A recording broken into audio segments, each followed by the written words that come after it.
Welcome, this is Linear Algebra Part 2, Tutorial 6, Question 13.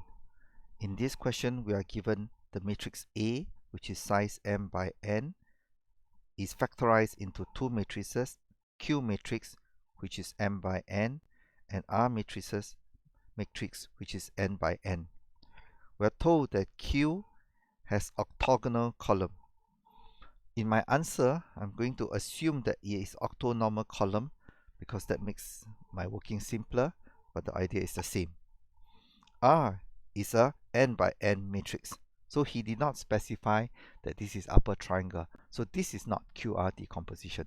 This simply factorizes Q A into QR, and Q is just a matrix with orthogonal column. The question then asks, if A has linearly dependent column, that means the columns of A, let's try a concrete example, 3 by 2, 1, 1, 1, 2, 2, 2. This matrix A is 3 by 2, and the second column is dependent on the first column. This is one very concrete example. You can think of any examples of linearly dependent columns. What we then say is if A is linearly dependent column, has linearly dependent column, then the matrix R is singular. Let's proceed. We'll answer in two ways. Remember, in my working, I'm going to assume that Q has orthonormal columns. When Q has orthonormal columns, then Q transpose Q is equals to I. So let's begin. If A equals to QR, we substitute what is A, which is QR, and X. But what we now know, what we have been told is that A has dependent column. So what we are going to try to find out is that when the right hand side is zero vector homogeneous, then we know that since A has dependent column, X is not equals to the trivial solution. This is the consequence of A having dependent column. Now, what we then do is we pre-multiply on the left by Q transpose. So we have Q transpose, this is A, and on the right we also perform Q transpose times the zero vector. This is trivial. Q transpose times the zero vector, we get the 0. Q transpose Q, we get R times X. We haven't changed X yet. We know that X is a non-zero vector. Now, if this is non-zero and the right hand side is the zero vector, therefore R must have dependent column. R has dependent column means that R is singular by the invertible matrix theorem, and we are done. We have a second way to solve this problem. In the second method, we assume, or we are going to apply theorem 7 from Lay's page 345. In here, the theorem states that if U is an orthonormal matrix, then what we are going to do is U is, let's say, m by n, so it's not a square matrix, it only has n columns, and these columns are orthonormal. We can perform U times X, and when we perform U times X, let's call this vector Y.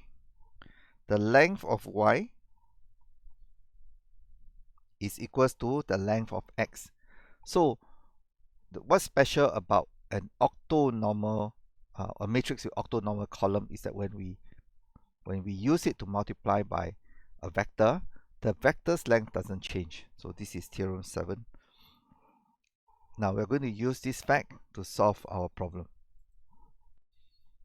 So we start with, again, Ax equals to 0, and X does not need to be equals to 0 because A has dependent column. We use theorem 7 to take the norm of this vector Ax, and if we take the norm on the left hand side, then again we take the norm on the right hand side. The norm of a zero vector is a scalar 0, and then now we want to study the norm of Ax, which we know it is to be 0. we substitute A to be QR again, and we use the theorem 7 to remember that when Q has octonormal column, then the norm of Q times a vector is the same as the vector. So that's theorem 7. It says that when Q operates on a vector, then the vector's length does not change because Q has octonormal column. So we are back into Rx, the norm of Rx. On the right hand side is still length 0. Now, we remember theorem 1 from page 333 in Lay's 5th edition. If the norm of a vector is equals to scalar 0, then the vector must be the 0 vector.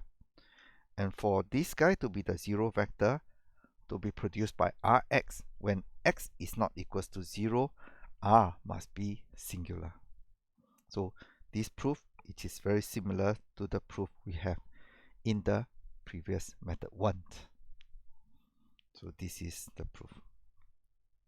Let's have a concrete example. We have A having 2 columns, and the second column is dependent on the first. And we want to set Ax equals to 0 such that x is not equals to 0. Well, by inspection, we know that the minus 2 times the first column plus 1 times the second column will give us Ax equals to 0. So this is a concrete way of telling you what are the possible examples. But now let us see, using MATLAB, why when we have QR of such a matrix 3 by 2 that has dependent column, why would we have R not being invertible? Well, let's try QR using MATLAB. A is the matrix given to us, which is 1, 1, 1 and 2, 2, 2. And then we set the second parameter to be 0 to take the economy decomposition. Economy decomposition means that the produced Q will be 3 and the number of columns will be 2. R is the 2 by 2 matrix. So Q has octo-normal columns R. Now let's inspect whether it is singular or not. And it is singular because the second column, the second row of R is the 0 vector. So R is singular. Alright, that's all we have. Thank you.